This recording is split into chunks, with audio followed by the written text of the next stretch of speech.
Alright guys, now I'm trying to give you a very quick look at some of the basic concepts of economics. I'll try to go through this relatively quickly. I don't want to take too much time on it. But the idea here with the basic concepts, assuming I can make it go to the next slide. There we are.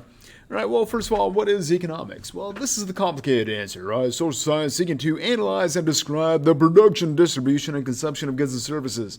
That's all very nice, right? You can have a longer answer of this, right? The study of how people seek to satisfy their needs and wants by making choices, or the study of how society manages scarce resources, right? Really, you're going to have as many definitions of economics as there are economists because they disagree on just about everything.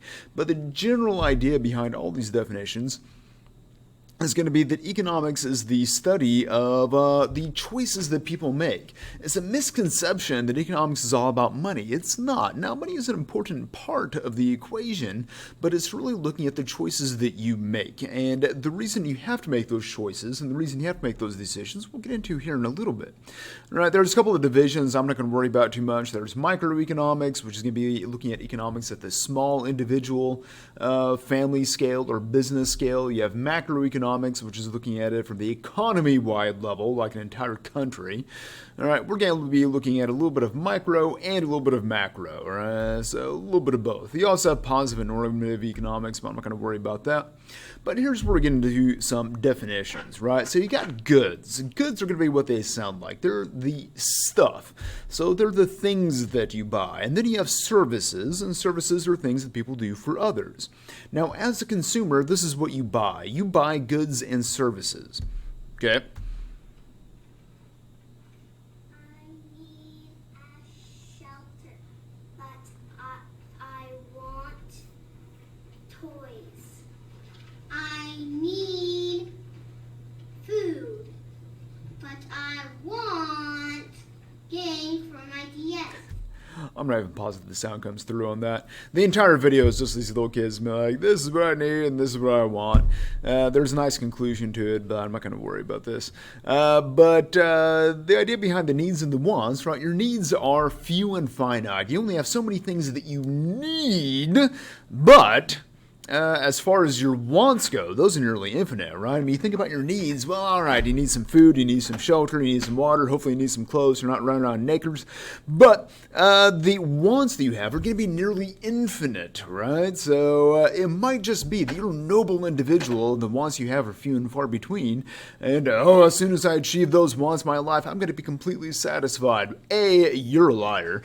As soon as you achieve one want, we tend to want other things, right? But the other aspect of this is that even if you think that you're a noble individual, once we include everybody in the society together, all of a sudden the wants have become infinite. All right? So you can't think about just the wants that you have. Think about the wants that everybody in the school has, whatever day it happens to be, right? Or everybody in the city, or everybody in the state, or everybody in the country, all right? Once we get to the world, we're talking about 7.5 billion people and all their wants put together. So you have infinite wants. But the problem with this is we can't satisfy all those wants. Why not? Well, we have limited resources. Right? There's only so many people out there available to work. There's only so many natural resources. There's only so much machinery and equipment. Right? We can only make so much stuff. We can only make so many goods. We can only provide so many services at any one time. Because of this limitation, we can't satisfy all those wants. Okay, this gives rise to the problem of scarcity. Scarcity is the problem in economics. It's what economics is trying to solve, or at least can't really solve, but at least try to approach. Scarcity is the idea that you have limited resources to satisfy unlimited wants. Okay, limited resources to satisfy unlimited wants. We have finite resources out there. However, the wants are infinite. So if we're trying to satisfy those infinite wants, it can't be done, right? We're trying to take a cup and pour it into a bottomless hole expecting to fill up the hole. You can't do it, all right? So who's going to get the stuff? What are we going to wind up making with those resources? For whom? How are we going to make this stuff? Scarcity is what forces these choices upon us. So a couple of minutes ago, I said that you have to make choices. Choices are because of scarcity. Or you have to choose between one thing and another, right? You think about your money is scarce in a way, right? Different way, but you only have so much of that. Well, you have to choose how it is you're going to use that money, knowing that if you buy one thing, you have to give up buying something else. Okay? So, yeah, your wants are unlimited. But we can't satisfy them all. So scarcity is the problem that we have. Okay, and so this gives rise to the choice. Why does he do one thing instead of another one? Why does he choose to go to Chick-fil-A instead of McDonald's or something like this? Okay, so economics is looking at those choices that you're making as well. So why it is that you're doing one thing instead of something else, right? What are the rational decision processes that you're utilizing in your decisions, right? Or why Crocs? It's a good question. I don't know why. I mean, those, yeah. That's Jack Nicholson over there on the left side. That's George Bush there on the right. You'll notice that George Bush, by the way, is wearing some really sweet presidential socks, right? With his socks and Crocs. Already got a nice mural. Yeah, it looks patriotic, right? Yeah. Yes. This is a 2-story Crocs store in New York City, and they have a gigantic mural made out of Crocs. Only right Crocs. Lord knows what happened to the left ones. So, yeah, Crocs. Okay. So, scarcity, again, the economic problem that economics as a discipline is trying to solve, right? And economics is a social science, which means it's sciencey, it's science-ish. It uses some scientific methodology, but is not a science. Anytime you put the word social in front of something else, it tends to mess up the meaning of the second word. Okay, so we say it's a social science. It's not like a hard science like physics or something like that. We can't run experiments. We can't have experimental groups and control groups. You can't do certain things in economics of what you could in, say, hard sciences, especially with experimentation.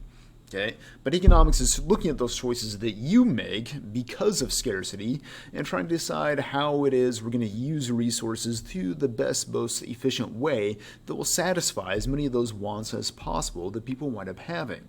Okay, so you've got to make choices. You can't not make a choice, and all choices have costs and benefits. Okay, and this is another really important concept, which is called opportunity cost. Opportunity cost is the option number one, the most preferred option you give up doing in order to do something else. Whatever it is that you do, let's say you're going to hang out with friends or you're going to spend time with your family. Well, if you hang out with your friends, that means you gave up spending time with your family. So spending time with your family was the opportunity cost for hanging out with your friends. Think of opportunity cost as the number one thing that you gave up doing. Okay, the thing you would have done had you not done what you actually did. So this was alternative number one. Now, there was all sorts of things that you gave up doing, but this is the primary thing that you gave up doing. Again, the thing you would have done. All right, so that's what opportunity cost is. So you can do A or B. You did A, so opportunity cost was B. Maybe at a later point in time you can do B, but at that juncture, you gave up doing C or D or whatever it is you would have done instead of B at that time, which means all of your choices have costs to them. So just like with your money, the real cost, all right, of spending money is not the money that you lost. The actual money is what you can't buy now. It's the thing that you gave up buying, okay? It's the opportunity cost. Okay, so it's the thing you would have spent that money on instead. That's the real cost of spending your money on things. Okay, now factors of production, go through this quickly also. These are our 4 categories of resources. We talk about our resources we use to produce other things. We narrow those down into 4 very broad categories: land, labor, capital, and entrepreneurship, LLCE. Or you can make it CELL if you want to, if it's easier for you to remember, CELL, capital, entrepreneurship, land, and labor. All right, now these all have rather specific meanings in economics. Land is any sort of natural resource, any natural resource whatsoever. So if you talk about iron ore you just dug out of the ground, or coal, well, that is considered land because it is a natural resource. Wheat would be a natural resource, and so therefore it is also land. Don't think of land as just being a chunk of dirt out there. It's any sort of natural resource we use to produce goods and services. So even water is land, air is land. Some definitions say that geostationary orbit positions for satellites is also land. So all these are factored into land. And the income you get in return for selling land is rent. So if I'm a farmer, I sell a bunch of wheat, I get rent in return. That'd be the income I receive. There's also labor. Labor is the work that people get paid for, and you get paid wages in return for your labor. Now, who owns your labor? Well, you do. You're the owner of your labor, and you sell your labor to your employer in return for wages. Okay, so we've got land on natural resources, labor, which is the work that people do and get paid for. Capital is any human-made resource. So land is naturally occurring resources. Labor is work that people do, and then capital is human-made resources. Okay, so this is the big distinguishing factor between land and capital. Land is naturally occurring, capital is made by people. Okay, now what this means is, let's say copper you just dug out of the ground, that would be land. Copper wire, however, would be capital. Copper wire is not naturally occurring, that's made by people. Okay, or let's say crude oil we just pumped out of the ground. That is land. All right. Synthetic motor oil or even natural motor oil that we process, that is going to be refined, which means it's made by people. Okay, so that would be capital. Okay, so if it's a thing, it either has to be land or it has to be capital. So you just ask yourself, is it naturally occurring or is it made by people? All right. And the income you get in return for capital is called interest. Because if I'm an employer, if I'm a business, and I buy a piece of machinery, let's say that I'm Joe Willie's and I buy a griddle, right, to make hamburgers on. Let's say that that griddle cost me $2,000. Well, from my perspective, I'm not buying a griddle like I would if I was a homeowner, if I was a consumer. I'm buying that to produce burgers and get money from it. So from my perspective, I'm not merely buying a griddle. What I'm doing is investing in a griddle. Okay, I'm investing in that piece of capital, the griddle, and what do I want out of that griddle? Well, what I want is more money and productive value than what it was I put into it. So if it cost me $2,000 to purchase that griddle, I want to have productive value out of it in excess of $2,000. I want a positive return on my investment. Okay, and that return on my investment we call interest. Just like if you have a savings account and you get money in return for that savings account, that's interest. Same thing here, right? Because businesses invest in capital, they're investing in capital, and the income they get in return for that investment is going to be interest. Okay, so you got the physical capital, right, the machinery and all of this stuff, all right, like right now I'm sitting here at the school, I'm surrounded by all sorts of physical capital. I got the computer, I got a camera, I got a mic here, I got the building itself, right, a computer, whatever, right, all this stuff is going to be man-made stuff that's used to provide the service of education to you, whether you like it or not. So all that is going to be physical capital, okay? Now, there's also human capital, which if you ever see the term human capital, then it'll say human. And whenever you see the term capital by itself, it's referring to physical capital. But human capital is the knowledge, skills, education, experience that you bring to the table. Okay, this is one of the reasons that some human capital or some labor is worth more than others. There are other reasons too, but this is one of the reasons, is that some labor has more human capital behind it. All right, so let's say that you've had, you're a doctor, right? So you went to college and medical school and all this stuff, so you have more human capital than maybe somebody who has done none of those things. Right? It doesn't mean that whatever it is you do, like if you do a trade or something like that, doesn't have tremendous value to it, right? But human capital is one of those things that you bring to the table, right? So even a tradesman has a different type of human capital. So they may have gone to trade school or they have experience and skills in whatever their trade is. So they have more human capital for their trade.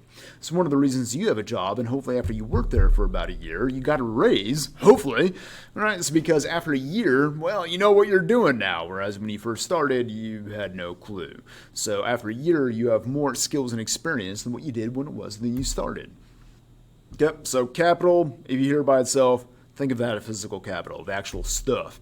And then the last factor of production is entrepreneurship. Entrepreneurship is the spirit of business, all right, where a person owns a business and then puts the other three factors of production together to be able to make goods and services. In some ways, this is the most important factor of production because without it, you don't get goods and services at all. It's not like the other three factors just shove themselves together all of a sudden to be able to make goods and services. That's the entrepreneur that does it. Okay, and the entrepreneur, when they receive income for their entrepreneurship, we call that profit. Okay, so you receive profit in return for entrepreneurship. Entrepreneurship is not about inventing. An inventor could be an entrepreneur, but not necessarily. An entrepreneur could be an inventor, but again, not necessarily.